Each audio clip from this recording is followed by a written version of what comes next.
2025년 7월 6일 동인교회 주일 오전 예배하겠습니다. 다 함께 묵상으로 기도하시겠습니다.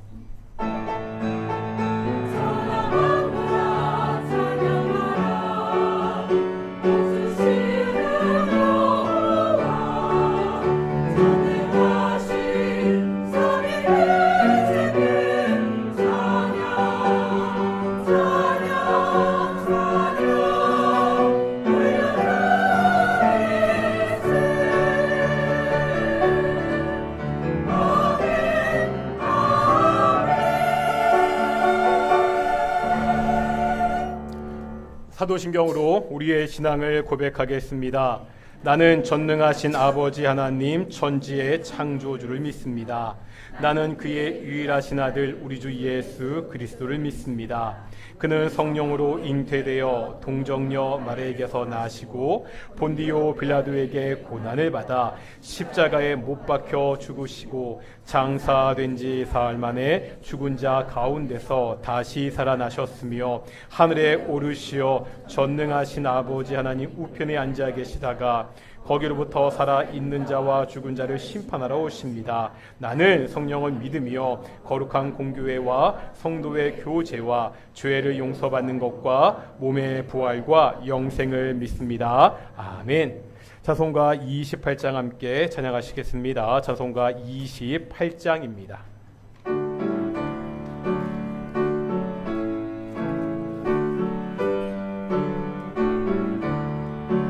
복의 근원 강림하사 찬송하게 하소서. 한량없이 자비하심 증량할 길 없도다. 천사들의 찬송가를 내게 가르치소서. 구속하신 그 사랑을 항상 찬송합니다. 주의 크신 도움받아 이때까지 왔으니 이와 같이 천국에도 이르기를 바라네.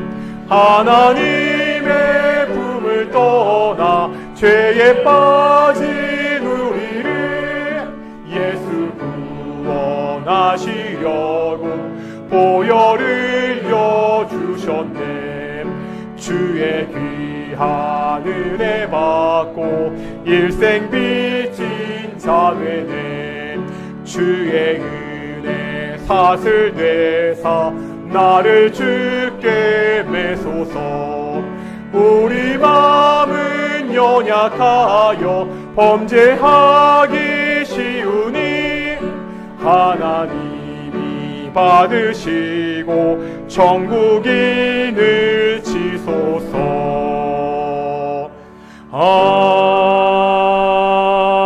아멘. 성시 교독하겠습니다. 교독문 61번 시편 142편입니다.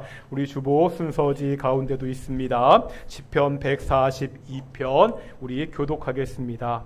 내가 소리내어 여호와를 부르짖으며 내가 내 원통함을 그의 앞에 토로하며 내 영이 내 속에서 상할 때에도 주께서 내 길을 아셨나이다. 오른쪽을 살펴보소서. 나를 아는 이도 없고 나의 피난처도 없고 여호와여 내가 주께 부르짖어 말하기를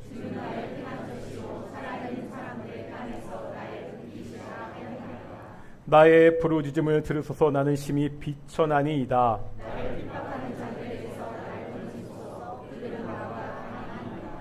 내 영혼을 목에서 이끌어내사 주의 이름을 감사하게 하소서. 아멘. 자리에서 앉으겠습니다. 찬송가 309장입니다.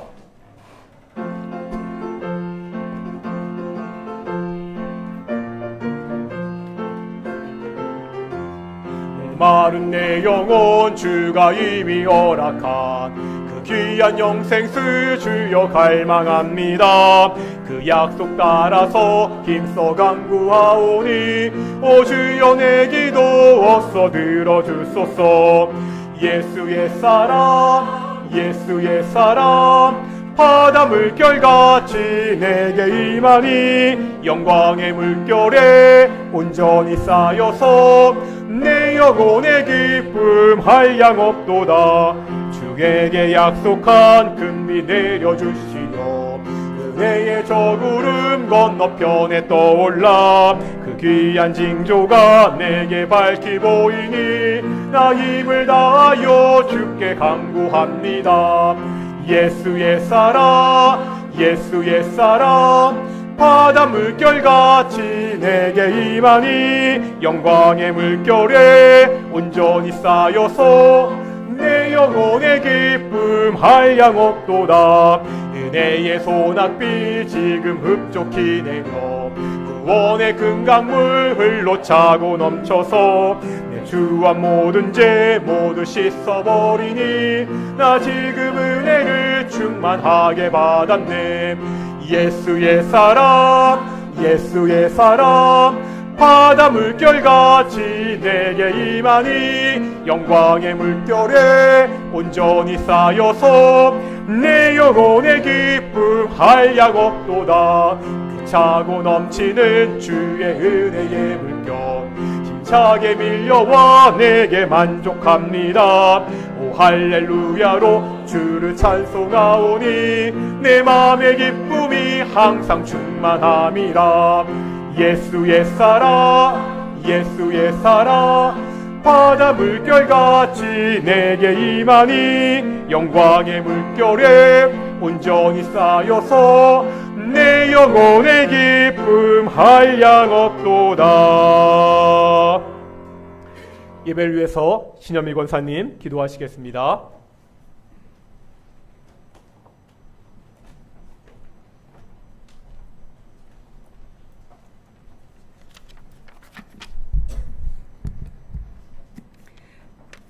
창세전에 우리를 창조하시고 죄인의 속박의 굴레에서 벗어나게 하시려고 사랑하는 아들을 대속물로 삼으사 죄로부터 자유케 하시고 구원의 선물을 주신 사랑의 하나님, 주님만이 우리의 구세해 주심을 고백하며 감사와 영광과 찬양으로 예배를 드립니다.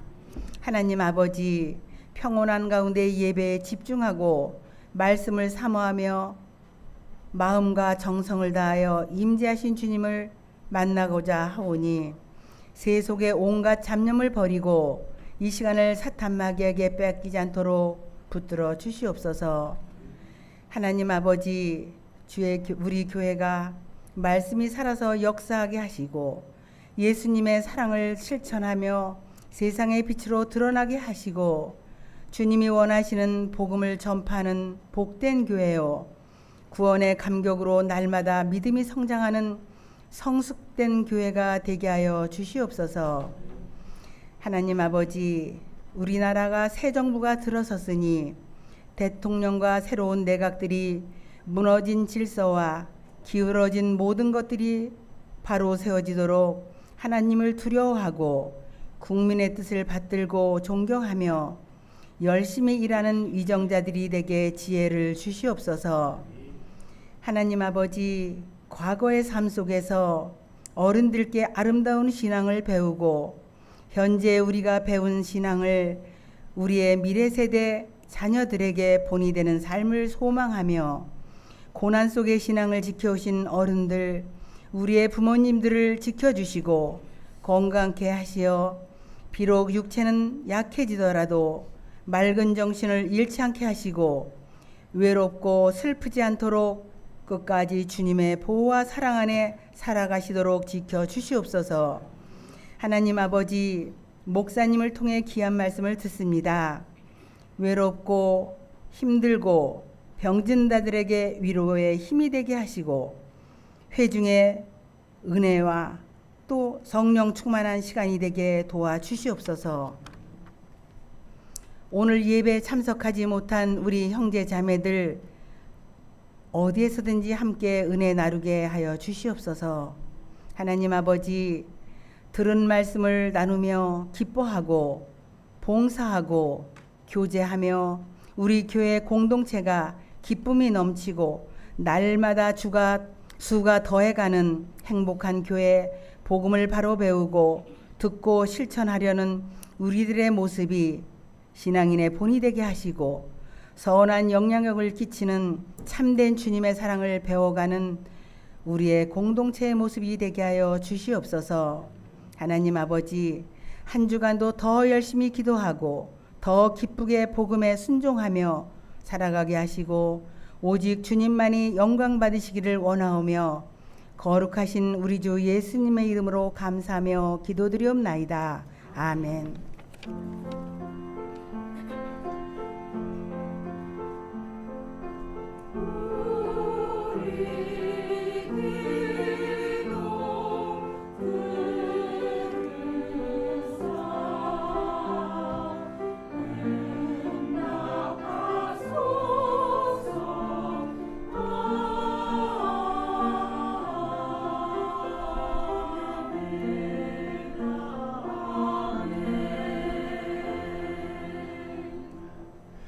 함께 말씀 보겠습니다. 마태복음 7장의 말씀입니다. 마태복음 7장 16절에서 23절까지 말씀입니다. 마태복음 7장 16절에서 23절까지 말씀 교독하겠습니다. 제가 먼저 7장 16절 말씀 읽겠습니다. 신약성경 첫 번째 책 마태복음 7장의 말씀입니다. 제가 먼저 16절 말씀 봉독하겠습니다. 그들의 열매로 그들을 알지니 가시나무에서 포도를 또는 엉겅퀴에서 무화과를 따겠느냐?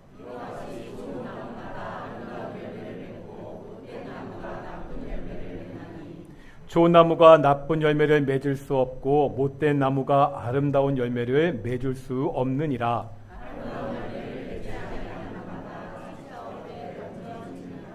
이러므로 그들의 열매로 그들을 알리라.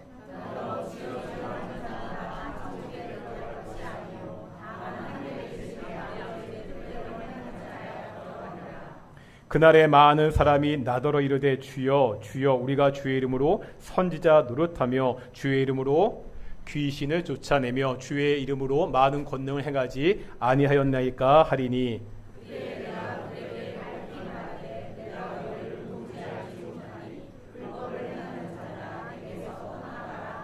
아멘. 이 시간 관리 찬양대 찬으로 하나님께 영광 돌리시겠습니다.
아멘. 오늘도 찬양 감사합니다.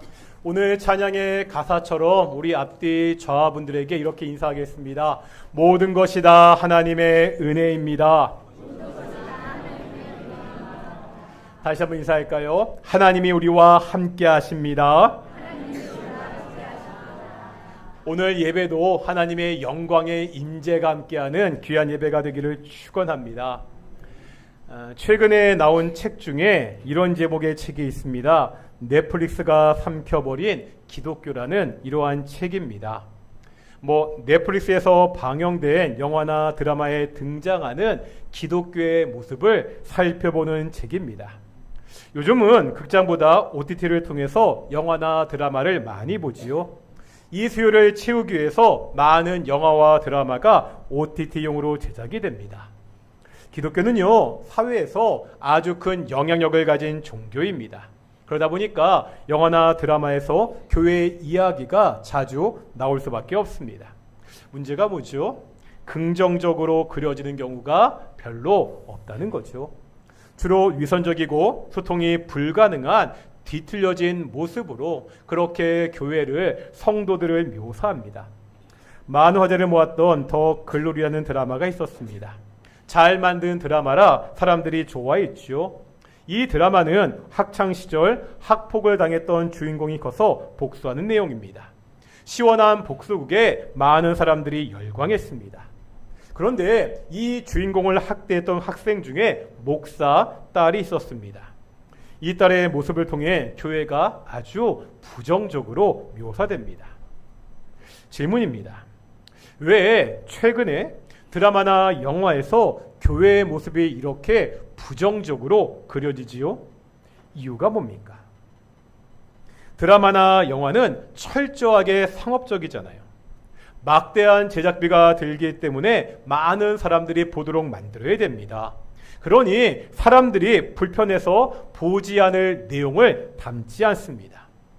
교회에 대한 부정적인 묘사가 많다는 것은 이러한 묘사들이 지금 사람들에게 공감을 얻는다는 말입니다. 한국교회가 위기라는 말은 이제 식상한 말이 되었습니다. 식상한 말이지만 사실입니다. 정말 위기입니다.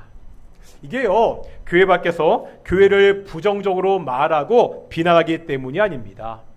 사실 교회를 부정적으로 이야기하는 것은 맨 처음 교회가 시작되었던 초대교회 시절에도 있었습니다. 사실 그때 보면은요, 더 흉흉한 소문들이 있었습니다. 교회에 대해서 어떠한 소문들이 있었죠? 성찬식 하는 것을 오해했습니다. 그래서 성찬식에 피와 살을 먹고 마신다고 하니까 식인을 한다는 소문이 나기도 했습니다. 성도들끼리 형제 자매라고 부르잖아요. 그렇게 가까이 지내는 것을 오해해서 성적으로 문란한 집단이라는 소문이 돌기도 했습니다. 다만 차이가 있습니다. 초대 교회 때는 부정적인 소문과 비난에도 불구하고 교회가 성장했습니다. 당시 보면 교회를 그냥 비난하는 것으로 그치지 않았죠. 실질적인 박해가 있었습니다. 성도들이요, 매를 맞고 감옥에 갇히고 심지어 죽기도 했습니다. 하지만 교회가 이러한 박해 때문에 위축되지 않았습니다. 민주주의는 피를 먹고 자란다는 말이 있습니다. 마찬가지로 교회는 순교자들의 피 위에서 더욱더 성장했습니다. 하지만 지금 한국교회는 성장하지 않습니다. 성도의 수가 계속 줄어들고 있다고들 합니다. 왜 교인의 수가 줄어들고 있죠? 이게 외적인 원인 때문입니까? 드라마나 영화에서 교회를 부정적으로 그리기 때문입니까? 많이들 이야기하는 이슬람의 포교 활동 때문입니까? 요즘 많은 사람들의 입에 오르내리는 동성애가 만연하기 때문에 교회가 성장하지 못하고 있습니까? 기독교 역사를 보면은요, 외적인 압력으로 교회의 성장을 결코 막을 수 없습니다. 지금 교회가 성장하지 않는 것은 드라마나 이슬람이나 동성애 같은 외적인 문제가 아니라는 거예요. 바로 우리가 지금 섬기고 있는 한국 교회 안에 문제가 있기 때문입니다. 이 문제와 원인을 여러 가지로 말할 수 있죠. 그 중에서 저는 이 모든 문제의 근본적인 원인이 한 가지 있다고 생각합니다. 그것은 축소입니다. 뭐라고요? 축소. 복음의 축소입니다. 은혜의 축소입니다. 구원의 축소입니다. 우리가 받은 복음, 이 구원의 풍성함을 축소하고 제한시켰다는 거예요. 이 축소는 두 가지 면으로 나타납니다. 시간과 공간입니다. 구원의 은혜를요, 구원이 베푸는 그 풍성함을 시간적으로 축소했고요, 공간적으로 축소했습니다. 오늘은 이 중에서 시간적인 축소의 측면을 살펴보도록 하겠습니다. 우리가 받은 구원이라는 것을 잘 살펴보면 시간적으로 두 가지 면이 있습니다. 박영선 목사님의 책의 제목이기도 하는데요, 즉각성과 점진성입니다. 제가 말씀드린 적이 있었거든요. 뭐라고요? 즉각성과 점진성입니다. 구원의 즉각성은 뭐지요? 구원받았다는 것을 가장 단순하게 말하면 죄로 죽었던 사람이 생명을 얻는 거잖아요. 사망에서 생명으로 옮겨지는 것입니다. 죽었다가 살아나는 것은 즉각적인 일입니다. 중간 과정이 없습니다. 예수님을 믿는 순간 죽었던 사람이 즉각적으로 생명을 얻습니다. 신분도 바뀌잖아요. 어떻게 신분이 바뀌죠? 우리가 본래 죄인이었습니다. 그런데 예수님을 믿는 순간 즉각적으로 어떻게 바뀐다고요? 의인으로 신분이 바뀝니다. 이걸 이신칭이라고 말씀드렸습니다. 우리의 본성이, 우리의 성품이 의롭게 되어서 구원받은 것이 아닙니다. 악한 자들이지만 예수님의 피로 죄의 용서를 받았습니다. 이 죄의 용서로 말미암아 죄의 형벌을 더 이상 받지 않는 의로운 신분이 되었습니다. 오직 하나님의 은혜로 우리가 구원을 받았습니다. 이것이 우리가 그동안 몇 주 동안 살펴보았던 복음의 핵심이었습니다. 우리가요, 이 복음의 핵심을 잘 알아야 됩니다. 오직 은혜로, 오직 믿음으로 구원을 받았다는 그 감격이 우리 가운데 있어야 됩니다. 다만요, 여기서 한 가지 문제가 있다는 거예요. 그동안 구원을 이야기할 때 여기서 그쳤다는 것입니다. 예수님을 믿고 생명을 얻었다, 이것만 강조했습니다. 생명을 얻은 그 다음 이유가 없다는 거예요. 예를 들어서 갓난아기가 태어났습니다. 이 땅에서 새로운 생명을 얻었습니다. 그러면 그 아이의 인생은 거기서 끝납니까? 더 이상 그 아이의 인생은 이야기할 것이 없나요? 아니잖아요. 갓난아기가 태어나는 것은 이제의 시작입니다. 새로운 인생을 살아가는 정말 길고 긴 인생의 여정이 남아 있습니다. 구원도 마찬가지라는 거예요. 죽었던 사람이 새로운 생명을 얻는 것은요, 구원의 시작일 뿐입니다. 이제 점진적으로 이뤄가야 되는 구원이 있다는 거예요. 이걸 뭐라 부른다고요? 구원의 점진성이다, 이렇게 부릅니다. 다 같이 빌립보서 2장 12절 볼 텐데요. 빌립보서 2장 12절 읽겠습니다. 시작.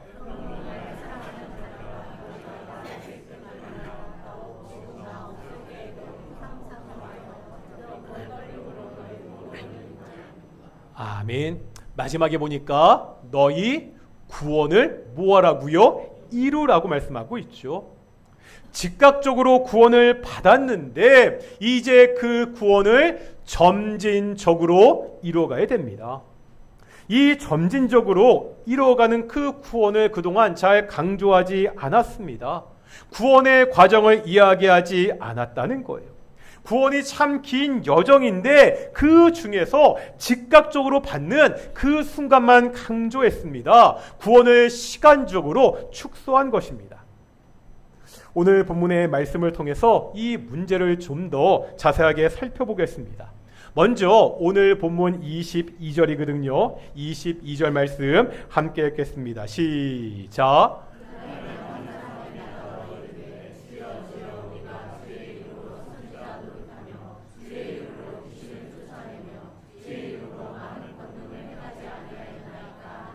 여기 22절에 보니까 주여 주여 하는 사람들이 있죠.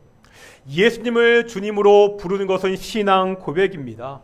우리가요, 입으로 시인하는 것은 굉장히 중요합니다. 이 고백만 보면 이 사람들은 구원받은 하나님의 백성으로 보입니다.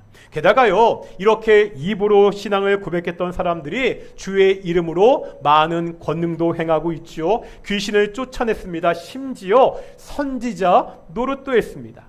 어느 모로 보나 정말 신실하고 능력 있는 신앙인들입니다. 교회 생활을 아주 열심히 하고 특별한 은사를 받은 그러한 사람들로 보입니다.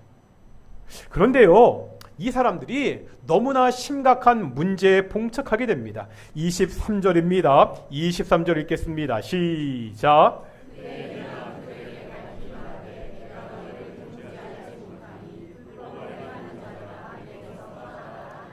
여기서 내가 할 때 내가는 예수님을 말합니다. 이 사람들이 어떠한 문제에 봉착하지요? 내가 예수님이 너희를 도무지 알지 못한다고 말씀하고 있습니다. 아니요, 예수님을 주님으로 고백했습니다. 교회에서 교사로 찬양대로 열심히 섬겼습니다. 장로와 권사로 많은 일을 행했습니다. 사람들에게 정말 신앙이 좋은 사람이라 이러한 평가를 받았습니다. 그런데 정작 예수님은 나는 너희를 모른다고 말씀하고 있습니다. 도대체 이유가 뭐죠? 이제 21절입니다. 21절 읽겠습니다. 시작.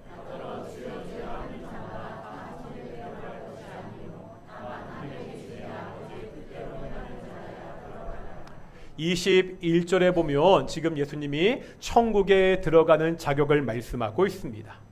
천국에 들어간다는 말은 아주 단순하게 이야기하면 구원을 받았다는 말입니다. 어떤 사람이 구원을 받지요? 어떤 사람이 천국에 들어갑니까? 지금 예수님은 내 아버지의 뜻대로 행하는 자라고 말씀하고 있습니다. 아버지의 뜻대로 행하는 자가 천국에 들어갑니다. 그러면 천국에 들어가는 조건, 구원받는 조건이 뭐가 되는 거예요? 우리의 행위가 천국에 들어가는 조건이 됩니다. 지금 예수님 말씀에 따르면 구원은 뭐로 말미암은 거예요? 우리의 행위로 말미암은 것입니다. 이러면 문제가 좀 심각해지죠. 이게 문제가 심각하다는 걸 아셔야 되는데요. 다 아시죠? 왜 문제가 심각한지? 왜 문제가 심각해지죠? 우리가 동안 어떻게 배웠죠? 아까 이신칭이 말씀드렸잖아요. 구원을 받는 것은 행위와 관계가 없다고 배웠습니다. 전적인 하나님의 은혜죠. 오직 믿음으로 의롭게 됩니다. 그런데 지금요, 예수님이 전혀 다른 말씀을 하고 있습니다. 하나님의 뜻대로 행하는 자가 구원을 받습니다. 지금 행위가 구원의 기준이 되고 있습니다. 조건이 되고 있습니다. 우리가 지금까지 배웠던 바울이 이야기했던 그 이신칭의와 정반대의 말씀을 예수님이 하고 있습니다. 예수님과 바울이 서로 싸우는 것처럼 보이잖아요. 누구 말이 맞죠? 우리가 예수님 편을 들어야 됩니까? 바울 편을 들어야 됩니까? 이거 고민하면 안 되죠? 왜죠? 바울과 예수님이 싸우는 것이 아닙니다. 서로 강조점이 다를 뿐입니다. 우리가 지난주에 보았던 에베소서 말씀을 다시 볼 텐데요. 먼저 2장 8절과 9절 보겠습니다. 2장 8절과 9절입니다. 읽겠습니다. 시작.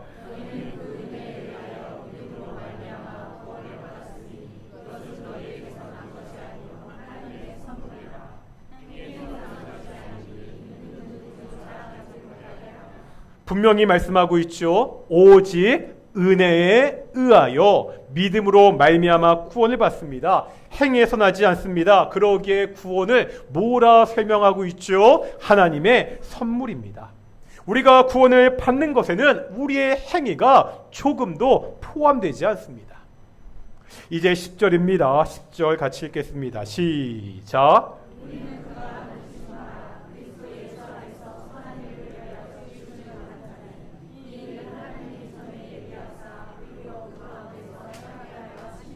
아멘.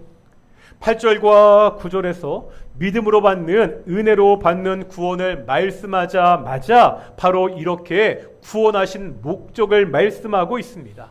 목적이 뭐라고요? 선한 일을 위하여 지으심을 받았다고, 또 선한 일 가운데 행해야 된다고 그렇게 말씀하고 있습니다. 다시 말하면 구원받은 사람은 어떻게 살아야 된다는 거예요? 선하게 살아야 됩니다. 구원은 단지요, 죄 사함을 받아 죽음에서 살아나는 것 이상이라는 거예요. 생명을 얻은 다음에 그렇게 살아가는 삶 역시 구원의 과정입니다. 아까 말씀드렸죠. 구원에는 두 가지가 있다고요. 구원의 즉각성도 있지만 뭐도 있다고요? 점진성도 있다는 거예요. 교리에서 구원을 이야기할 때 구원의 순서라는 것이 있다는 것을 제가 말씀드렸죠. 구원은 긴 여정입니다. 죽었다 살아나는 그 중생에서 끝나지 않는다는 거예요. 우리가 의롭게 되는 것을 칭의라고 부르잖아요. 우리가 죄인에서 의인이 되는 칭의도 있지만 이제 점차 거룩해져가는 뭐도 있다는 거예요? 성화도 있다는 거예요. 중생은요, 구원의 시작입니다. 구원은 우리의 삶의 모든 영역, 전 영역을 포괄한다는 겁니다. 그동안요, 너무 죽음에서 다시 사는 구원만 강조했습니다. 그러니까 삶으로 살아가는 구원을 약화시켰습니다. 우리 마음대로 구원의 영역을 축소시킨 거예요. 구원은요, 우리 인생의 전 영역입니다. 우리가 믿음으로 죄사함을 얻는 구원을 받았습니다. 그렇다면 이제 구원받은 그 사람의 삶도 행위도 중요합니다. 예수님은요, 이것을 나무와 열매의 관계로 설명하십니다. 제가 참 여러 번 드렸던 말씀입니다. 오늘 본문 16절부터 20절 말씀입니다. 같이 한번 읽겠습니다. 시작.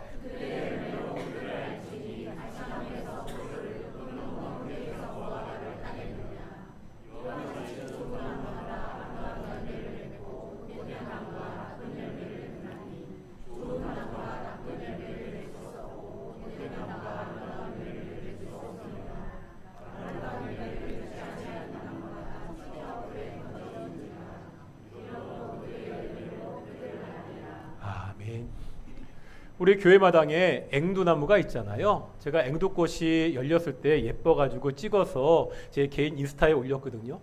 어떤 분들은 그것을 보고 바로 앵두나무인지 아시더라고요. 그 꽃만 보고 바로 앵두나무로 아시는 분도 계시고, 어떤 분들은 야, 꽃 예쁜데 무슨 꽃이냐고 그렇게 묻는 분도 계시고, 그런데 그 꽃이, 그 나무가 어떠한 나무인지 잘 모르는 사람들도 그 나무가 앵두나무인지 누구나 알 수 있을 때가 있잖아요. 그때가 언제라고요? 앵두 열매가 열렸을 때.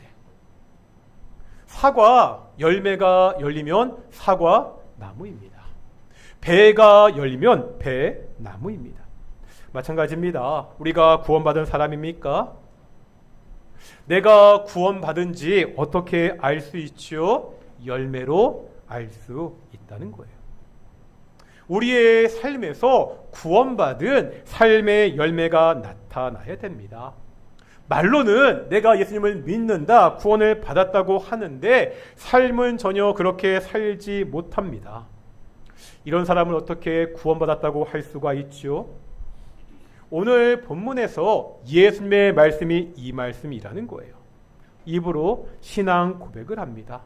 주의 이름으로 권능도 행하고 귀신도 쫓아냅니다. 그런데 이 사람들에 대한 예수님의 평가는 냉정합니다. 23절에 보면 내가 너희를 도무지 알지 못하니 불법을 행하는 자들아 내게서 떠나가라.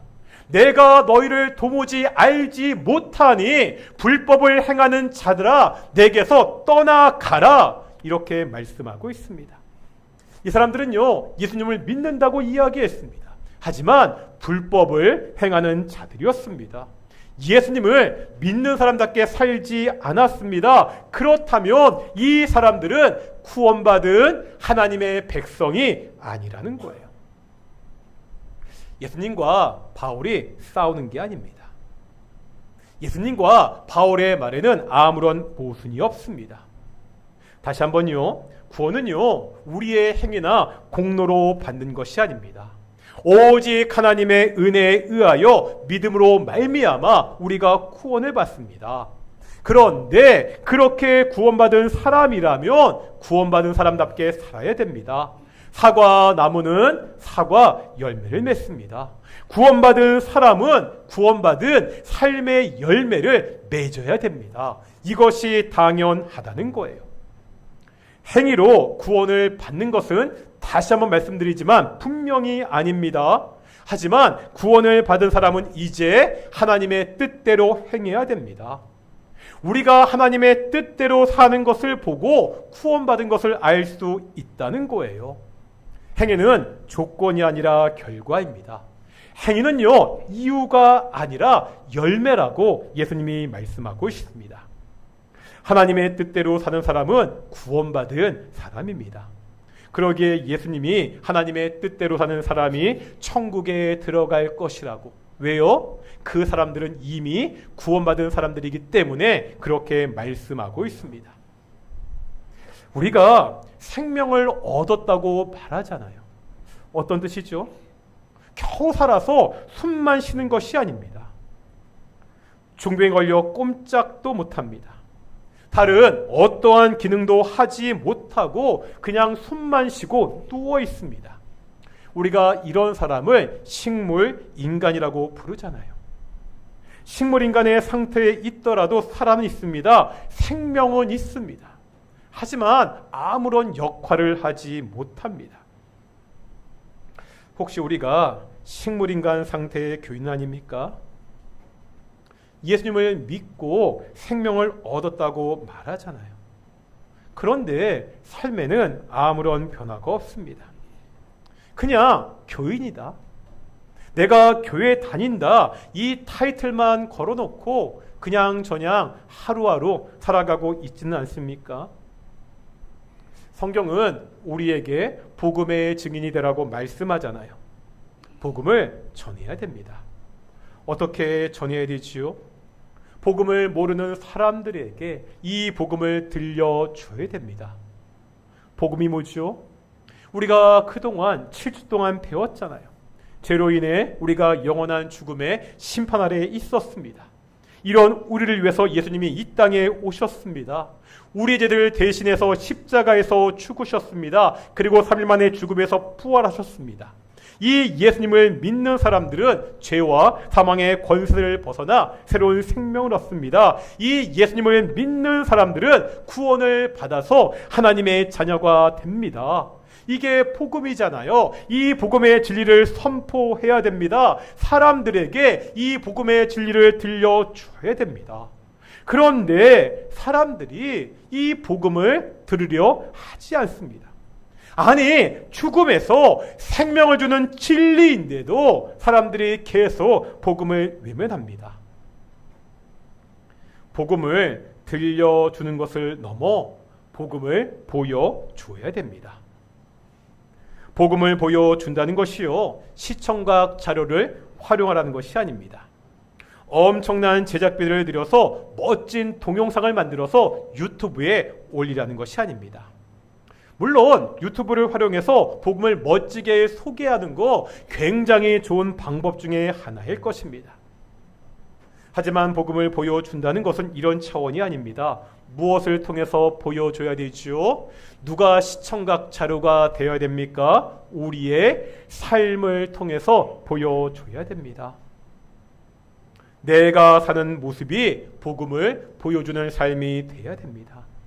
사람들이요, 내가 살아가는 그 모습을 보고 복음을 볼 수 있어야 됩니다.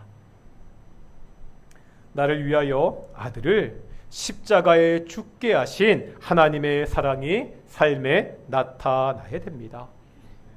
나를 위하여 십자가에 죽으신 그 예수님의 섬김이 나의 삶에 나타나야 됩니다.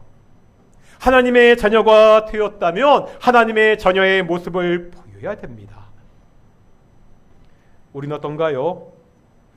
복음을 보여주는 삶을 살고 있습니까?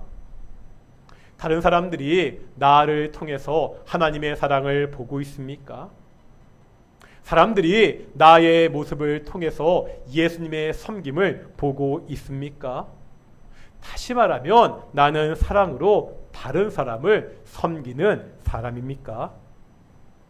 구원을 받았다고 하는데, 하나님의 자녀가 됐다고 하는데 살아가는 모습이 세상 사람들과 다르지 않습니다.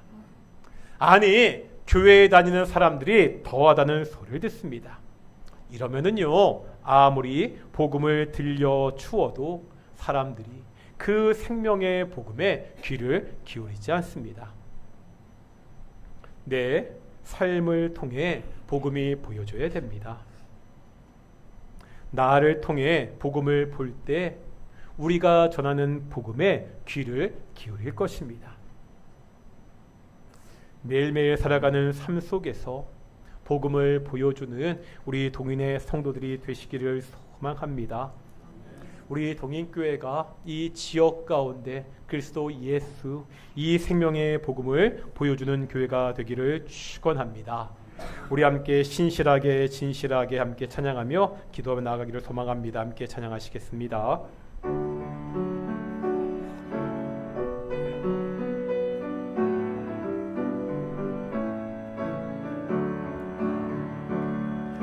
신실하게 진실하게 거룩하게 살게 하소서. 신실하게 진실하게 거룩하게, 다시 한번 신실하게 진실하게 거룩하게 살게 하소서. 신실하게 진실하게 거룩하게 살게 하소서. 신실하게 진실하게, 다시 한번 신실하게 진실하게 거룩하게 살게 하소서. 신실하게 진실하게 거룩하게 살게 하소서. 신실하게 진실하게 거룩하게 살게 하나님, 나의 마음 만져주소서. 하나님,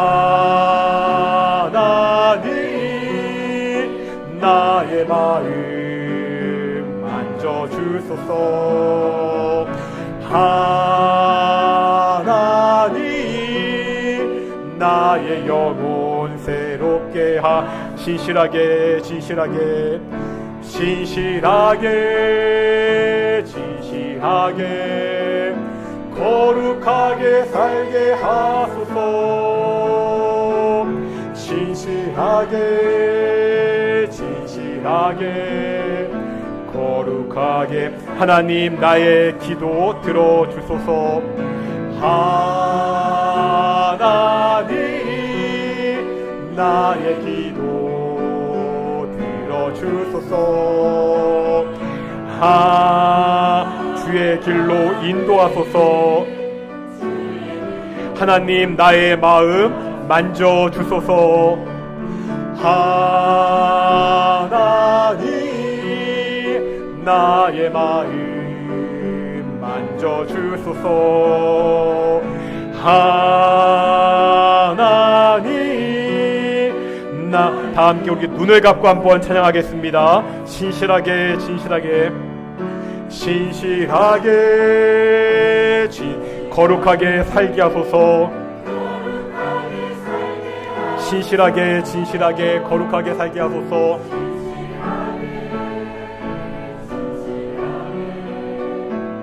다시 한번 신실하게 진실하게 거룩하게 살게 하소서. 진실하게 거룩하게 살게, 진실하게 거룩하게 하게 살려서서 진실하게 거룩한, 우리 함께 기도하며 나가기를 소망합니다. 우리가 예수님의 이름을 입으로 시인합니다. 우리가 예배도 하고요, 기도도 하고 여러 가지 모양으로 봉사도 합니다. 그런데 이러한 종교적 행위가 우리의 신앙을 보장할 수 없습니다. 우리가 구원받은 하나님의 자녀라면 하나님의 자녀답게 살아야 됩니다. 하나님의 사랑을 보여주는 사람들, 예수님의 섬김을 보여주는 사람들, 이 땅 가운데 신실하고 진실하고 거룩하게 살아가는 그러한 성도들이 될 수 있도록, 그런 나의 모습을 통해 주변의 사람들이 그리스도 예수의 생명의 복음을 볼 수 있는 그러한 사람들이 될 수 있도록 우리 함께 기도하며 나가겠습니다. 함께 기도하시겠습니다. 거룩하고 존귀하신 아버지 하나님, 감사드립니다. 오늘 말씀을 통해서 우리가 이 땅 가운데 어떻게 살아가는지 보게 하심을 정말로 감사드립니다. 아버지 하나님, 우리가 예수님을 주님으로 고백합니다. 우리가 하나님의 자녀라고 이야기합니다. 우리의 삶이, 내가 살아가는 모습이 바로 하나님의 자녀의 삶을 살 수 있도록 인도하여 주시옵소서. 내가 예수의 제자의 삶을 살게 하여 주시옵소서. 오직 하나님의 사랑을 보여주는 사람, 오직 그리스도 예수의 섬김을 보여주는 사람, 정말 사랑으로 섬기며 살아가는 사람 될 수 있도록 인도하시고 주께서 축복하여 주시옵소서. 아버지 하나님이시여, 정말 이 땅 가운데 신실하고 진실하고 거룩하게, 정말 거룩하게 신실하고 진실하고 귀한 손 될 수 있도록 인도하시고 주여 도와주시옵소서. 오직 하나님이 함께하시고 오직 하나님이 역사하여 주시옵소서. 오직 하나님이 우리의 삶을 그렇게 인도하시고 우리의 삶을 그렇게 만들어 주시옵소서. 오직 하나님이 함께하시는 귀한 삶을 인도하시고 주시옵소서. 한번 우리 한국 교회를 위해서 기도하겠습니다. 한국 교회가 어느덧 사회에서 마치 천덕꾸러기가 된 것 같은 그러한 느낌을 받을 때가 있습니다. 하나님, 한국교회 새롭게 하여 주시옵소서. 정말 이 땅에 소금과 빛으로 살아가서 그리스도 생명의 복음을 보여주는 이 한국 사회에서 정말 위로와 힘과 격려가 되는 그러한 교회가 될 수 있도록 함께 기도하기를 소망합니다. 또한 이 땅 가운데 새로운 정부가 들어섰습니다. 새로운 대통령이 들어섰습니다. 하나님, 이 대통령과 정부를 지켜주시고 정말 이들이 하나님을 두려워하고 백성을 두려워하는 그러한 정권이 될 수 있도록, 이 나라를 오직 하나님의 뜻을 성취하는 나라, 오직 하나님의 공법과 공의를 성취하는 그런 나라를 만들 수 있도록 한국교회와 이 나라를 함께 기도하기를 소망합니다. 함께 기도하시겠습니다. 아버지 하나님, 우리의 죄로 말미암아 하나님의 이름이 욕을 먹고 있습니다. 우리의 부족한 모습으로 말미암아 그리스도 예수의 복음이 하나님 더럽혀지고 있습니다. 아버지 하나님, 한국교회를 용서하여 주시옵소서. 우리가 복음을 보여주지 못하고 있습니다. 우리가 그 생명의 복음을 보여주지 못함으로 정말 한국교회가 이 땅 가운데 욕을 먹고 그리스도 예수의 이름이 욕을 먹고 있습니다. 우리의 약함과 나약함, 연약함 주께서 용서하여 주시옵시고 한국교회를 새롭게 하여 주시옵소서. 오직 하나님의 사랑으로 새롭게 되게 하여 주시옵시고 정말 그리스도 예수의 섬김으로 사람을 섬기는 그러한 한국교회 될 수 있도록 인도하여 주시옵소서. 이 어두운 세상에 빛이 되게 하여 주시옵시고 이 썩은 세상 가운데 소금이 되는 교회가 한국교회 될 수 있도록 인도하여 주시옵소서. 바로 우리의 모습을 보고 사람들이 하나님께 영광을 줄 수 있도록 인도하여 주시옵소서. 하나님, 이 대한민국 가운데 새로운 정부가 세워지게 하심을 정말로 감사드립니다.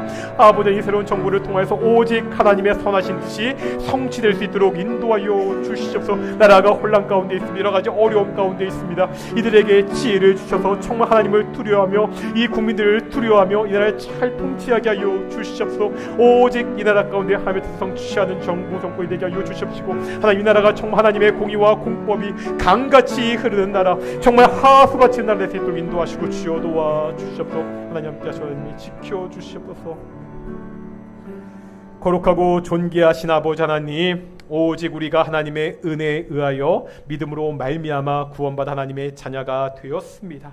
이제 우리가 성도라 부르심을 받았는데 그 이름에 걸맞게 합당하게 거룩하게 살 수 있도록 인도하여 주시옵소서. 우리가 구원받은 다음에 매일같이 신실하고 진실하고 거룩하게 살아감으로 우리의 모습을 통해 사람들이 그리스도 예수 이 생명의 복음을 볼 수 있도록 인도하여 주시옵소서. 감사드립니다. 이 모든 말씀 예수님의 이름으로 기도드렸습니다.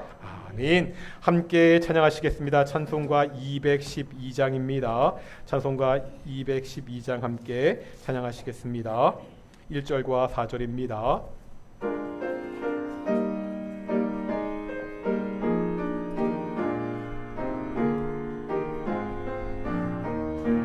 겸손히 주를 섬길 때 괴로운 일이 많으나 구주여 내게 임주사 잘 감당하게 하소서. 장래의 영광 비추사 소망이 되게 하시며 구주와 함께 살면서 참 평강 얻게 하소서. 아멘. 기도하시겠습니다. 사랑과 은혜가 풍성하신 아버지 하나님 감사드립니다. 우리를 하나님의 자녀 삼아주시고 우리의 삶을 한 걸음 한 걸음 신실하게 인도하심을 정말로 감사드립니다. 우리에게 힘을 주셔서 주께서 공급하시는 것으로 살아갈 수 있게 하심을 정말로 감사드립니다. 우리에게 모든 것을 공급하셔서 오직 주의 은혜로 그렇게 살아갈 수 있게 하심을 또한 감사드립니다. 이 모든 감사를 담아 주께 작은 예물을 드렸습니다. 이 예물이 쓰일 때마다 오직 하나님의 은혜가 오직 하나님의 뜻이 성취되는 귀한 시간 될 수 있도록 인도해 주시옵소서. 동인의 가정 주께서 방문하시고 가정 함께하여 주시옵소서. 경제적으로 어려운 가정이 없게 하시고 건강의 문제 때문에 고통받는 가정과 그러한 심령들이 있다면 주께서 그 아픈 것들을 손 내밀어 치유하여 주시옵시고 관계의 문제로 힘들어하는 과정들이 있다면 그리스도 예수의 복음이 그 모든 관계를 화복하게 할 수 있도록 주께서 함께 주시옵소서. 감사드립니다. 이 모든 말씀 예수님의 이름으로 기도드렸습니다. 아멘. 다시 한번 앞뒤 자분들과 인사하겠습니다. 하나님의 자녀답게 삽시다. 구원받을 하나님의 자녀로 매일매일 살아가는 귀한 동인의 성도들이 되시기를 소망합니다. 오늘도 동인교회에 새로 나오신 분은 환영하고요. 혹시라도 항상 말씀드리지만 우리 등록을 원하신 분들은 저한테 말씀해 주시면 됩니다. 한 가지 더 광고가 있는 게 이번 주 목요일날 4시에 우리 중보노회 임원회의가 우리 교회에서 있습니다. 잘 될 수 있도록 좀 기도해 주셨으면 좋겠고요. 매주 수요일 우리가 함께 구약의 말씀을 배우는 통독을 위한 구약 성경 공부가 있습니다. 예배와 함께 말씀을 배우는 시간이니까 시간이 되시고 상황이 허락하는 성도들 많이 참여해 주셨으면 좋겠습니다. 한 가지 더 좀 광고 드릴게요. 오늘 식사하실 때 그 떡이랑 과일이 있을 거거든요. 이거는 이게 축하할 일이니까 소문 좀 내려고요. 이보은 집사님이 내신 거고요. 집사님이 좋은 일이 많다고 감사하는 마음으로 그렇게 대접하는데요. 제가 다 써놨거든요. 그 펄복재단 뭐 아시는 분도 계시대. 이번에 펄복재단 이사가 되셨고요. 그다음에 한림대 국제대학원에서 그 견임 교수로 그렇게 채용돼서 다음 학기부터 강의를 시작하시게 되는데 우리 모든 일들을 잘 감당하시고 사업하는 것도 잘 될 수 있도록 계속해서 우리 이보은 집사님 기도해 주시고요. 우리 맛있게 먹으면서 축하한다고 잘 됐다고 꼭 함께 칭찬해 주셨으면 좋겠습니다. 자리에서 일어나시겠습니다. 찬송가 55장 함께 찬양하시겠습니다. 찬송가 55장입니다.